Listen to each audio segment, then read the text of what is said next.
kulay brown ni Dad. Ay, hindi. Yun pala. Ito tayo ng ano, ng medical, ay ano ba ito? Valley.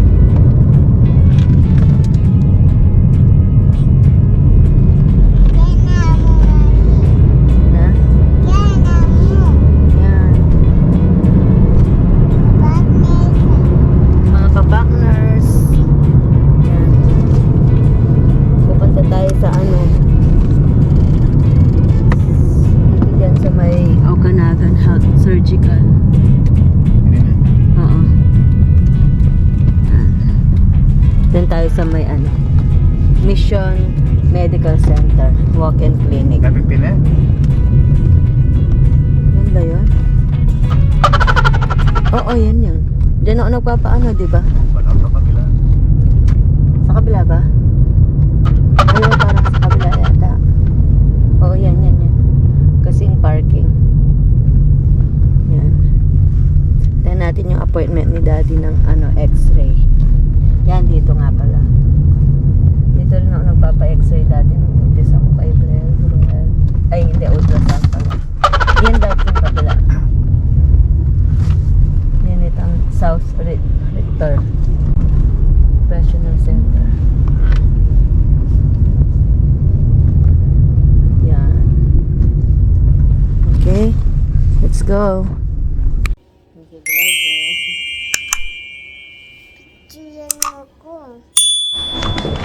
Hintayin na Brel. Hintayin namin si Tata.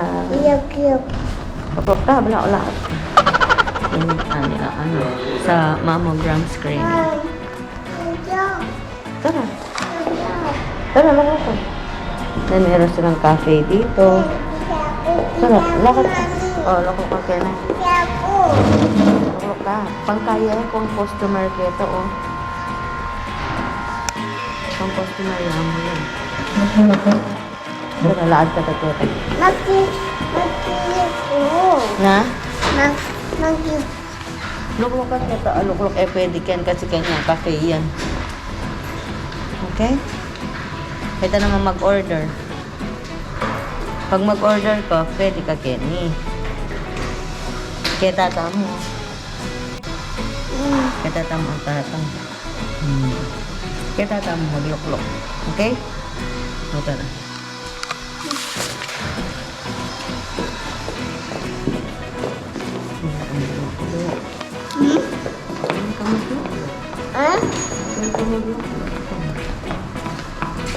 Yan, pwede ka na. Yan. Wala na.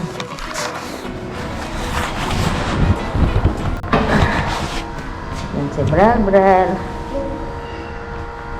Hintayin niya si Tatang. Pa-x-ray siya. Yan si Brel. Hintayin niya si Tata.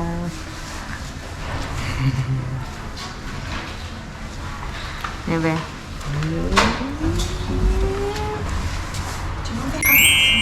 Oh yeah, they do have. Nagbibigay pa, kailangan pa rin ng mask kapag sa mga ganyan.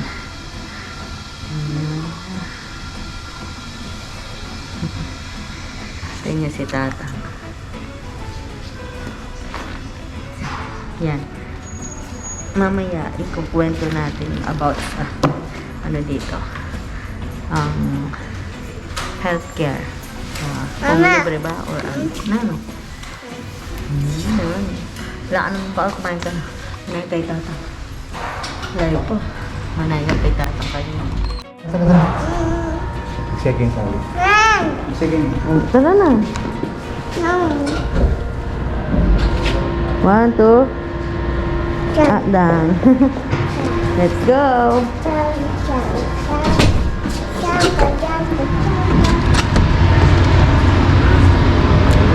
Lumig, pakain ka Dad. Yan, tapos na tayo. Madali lang. Nagpa-ano lang si Daddy. Nagpa-x-ray lang siya. So, dito mga kapa-nurse, ang ano, kapag nasa busy ka, kailangan mo ng MSP. Kailangan mo mag-register doon. Kailangan member ka ng MSP para maka-access ka ng free medical dito. Kung wala kang MSP, hindi ka pwede. So, kailangan kang magbayad. At ang mahal ng gastos kapag mapa-medical dito. Pasok muna tayo. So, yon. Galing na tayo dun sa ano, sa x-ray ni Daddy. Yan. So, sa Canada, mga ka-partners, yung mga nag-curious kung libre ba talaga ang medical dito or hindi. Depende yan kasi sa sa province, no? Pero free siya kapag yung like sa amin sa BC, yung MSP. Kapag nasa BC ka, kailangan naka-register ka sa MSP. Isa siya sa mga aasikasuhin mo pagdating mo dito na magpa-member ka ng MSP. Dati yung MSP, binabayaran namin yan monthly. Pero since nung 2019, tinanggal na siya na kami na yung magbabayad. Parang na siya ng government. Tapos, sa company naman, may iba ka ding insurance like kapag magpapadental, ganyan, or ng mga salamin, ganun, separate naman yon. Sa private, naman yon sa company. Depende naman yun sa company mo. Kapag yung company mo is very generous, minsan, siya yung nagbabayad ng buong insurance. Like, full amount. Pero mostly, dito, may yung kaltas sa sahod mo. Yung partial. Parang lang ba, piece of pie. Yung, minsan, depende sa portioning niya, Dad. May 25% siguro or ganun. Tapos 85% yung employer yung magbabayad, ganyan. Kaya meron ka parang kaltas sa sahod mo. 80%. Dati 90% yun. Oh, hindi yung kaltas mo. Pero yung 10%. Content 20%. Dati kasi 90% ingke ang kumpanya. 10% ingke ka. sa inyo 10%. Oh, yun. So kapag mga basic medical lang, okay lang yan. Libre lang siya kasi siya ng MSP. Covered siya ng MSP. Pero like yung nagpa-BP monitoring si Daddy, hindi siya covered ng MSP. Kaya nagbayad tayo ni Dad 40 plus. Hindi ko alam kung Kasi wala mo 43, kaya. 45. Walang option rin. Basta pag sa mga ganun na hindi na siya. Kaya dito sa Canada, kailangan mo rin ng mag-apply ng life insurance mo din. Kasi kapag may mga critical illness na, tsaka yun, kailangan mo din yun. Kasi hindi naman lahat yun i-covered ng Kasi yung MSP, basic lang siya. Like yung mga check-up, ultrasound, ganyan, mga x-ray, mga ganun. Tsaka again kay mami. Prescription, meron din, ganyan. Pero minsan, hindi naman full, sa prescription. Hindi naman buong prescription ay, niya, i-covered niya. So, yun. Ang, dito, maswerte ka nga kasi pag ganun. Pero, syempre, hindi rin maswerte sino ba yung gustong laging nadodoktor, diba? Pero, ibig ko sabihin, at least kung hindi naman natin inaasahan yun, diba? Or hindi naman natin kagustuhan yun. Sa gusto natin, minsan magkakasakit tayo. So, yun. Okay na rin kahit diba? At least magpa-check up ka. Kahit na wala kang pera, ibigay mo lang yung card mo, okay na. And dito, kailangan meron kang family doctor. Sa pag-apply naman ng family doctor, dito sa amin, may 3 requirements. Una, kailangan MSP member ka. And then pangalawa, kailangan residente ka dito. And then pangatlo, kailangan wala ka pang family doctor or yung family doctor mo is magre-retire na. Pero ang lang dito, mga ka-partners, hindi katulad sa atin kapag may pera ka, madali ka lang makaano sa hospital. Dito, tingnan nyo yan, yung x-ray ni Daddy, di ba? Umabot siya ng halos mag2 buwan Dad? Oo.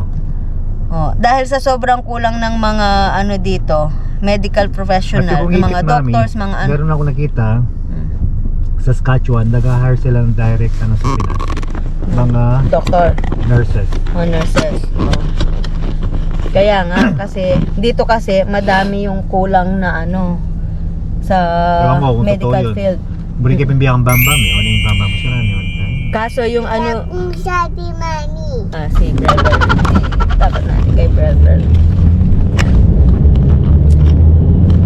Yan.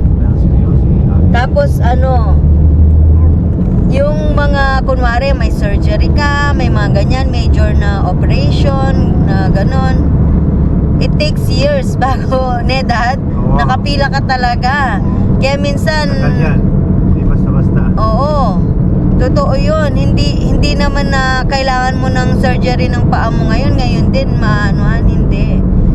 May mga schedule lang mga yan. At nakapila yan. Tapos hindi man dito. Minsan sa Vancouver pa. Or minsan, yung dating kapitbahay namin, dahil nagkikimo yata yung asawa niya or something, nakita namin siya nun sa Victoria, Dad. Kaya lumipat sila doon. Kasi yung doktor niya, doon pa. So every time na may yung asawa niya, pupunta pa sila doon. Kaya nag-decide sila na lumipat na lang doon sa Victoria. Ganun ka yung dito mga kapartners. Pero kung sa mga check-up lang na basic lang, medical, walang problema. Lalo na may family doctor ka naman.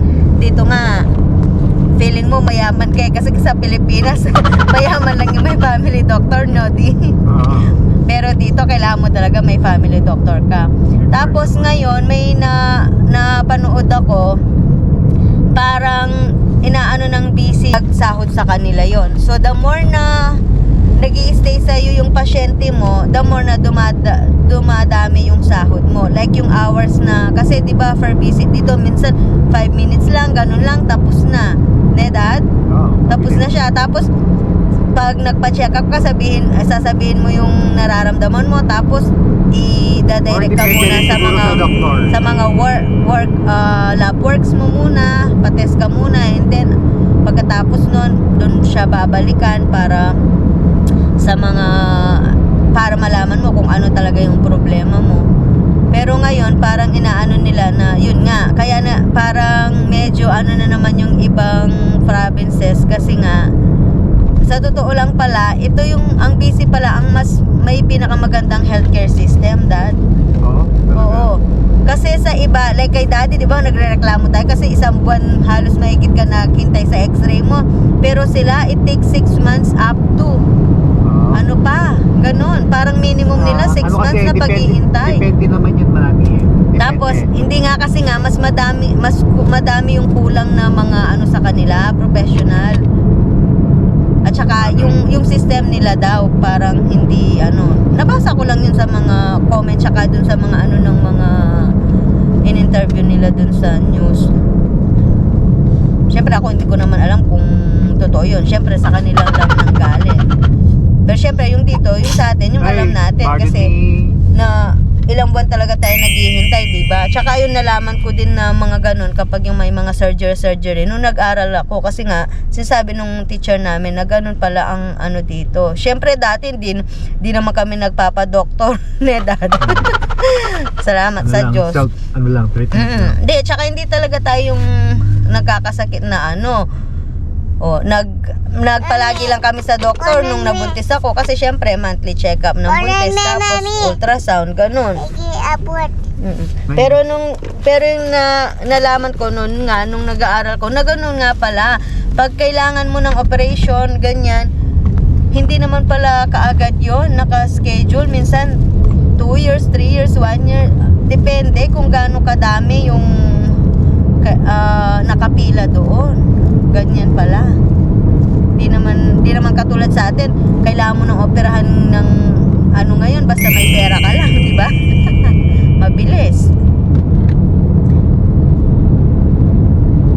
Pero yung naman dito, yung mga bata, libre naman. Like yung panganganak, di ba? Sa Pinas, mahal ang manganak. Di ba? Lalo na kapag CS ka or sa private ka. Pero dito, libre lang. Nabuntis ka, nanganak ka, walang bayad. Nung kay Brel, nabuntis ako. Tapos, syempre, check up sa family doctor and then i-refer ka niya dun sa OB. So, ang binibisitahan mo nun, pumupunta pa tayo, hindi muna tayo pumunta sa family doctor, no, Dad? Puro muna tayo kay ano nun, no? Sa OB, no?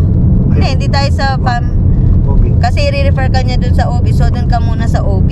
Tapos yung OB, siya yung nagre-report dun sa family doctor nyo kung ano yung mga progress. Ngayon, pag may ano talaga, i-discuss din sa'yo ng family doctor mo, tatawagan ka din niya. Pero, yun nga, dumidirekta ka, pumupunta dun sa OB mo. Tapos, ipinapasa niya lang yung mga information dun sa family doctor. So, yun, yung mga x-ray, mga ultrasound, mga ganyan, ay hindi, walang x-ray, ultrasound lang pala. Ultrasound at saka yung mga monthly check-up, yan. Walang bayad yan, libre lang yan. Tapos nung nanganak ako, syempre pasok kami ng ospital, no? Inisip namin, Daddy, magkano kayo babayaran namin? baka mahal ba? Tapos nung sinabi lang nila na, okay, you're good to go, sabi nila. Dadalhin mo lang yung baby mo, tapos lalabas ka na, ganun lang. Ne, Dad. Tapos pag... Yes, no ka rin, anak. No ka rin. Lalo na, yes ka pa mo, Mami, di ba? Oo, kung wala kang... Kasi Pinas pa yes. Oo, mahal. Wala itong kain, Kenny. Kaya dito hindi mo maano yung mga kung pwede nga lang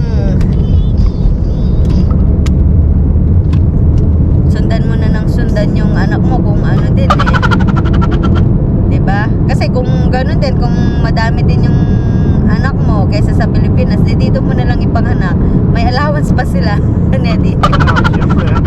Tapos dito, kapag low income ka pa, may extra pa kayo, may extra makukuha. Kaya makita mo dito halos meron yung mga madaming anak talaga. Tapos makita mo sila pwede pa sila sa mga yung mga food bank, ganyan. Registered pa sila. Registered, no? Oo, registered pa sila doon. So monthly meron pa silang food na tapos sa mga Facebook account groups na mga like yung may mga multiple child, mga ganyan, meron din yung mga nagbibigay ng mga damit, nagbibigay ng mga for mamas. Oo, mamas for mamas yan. Lalo na pag yung madami yung anak, mas priority nila syempre kasi mas madaming gastos, 'di ba?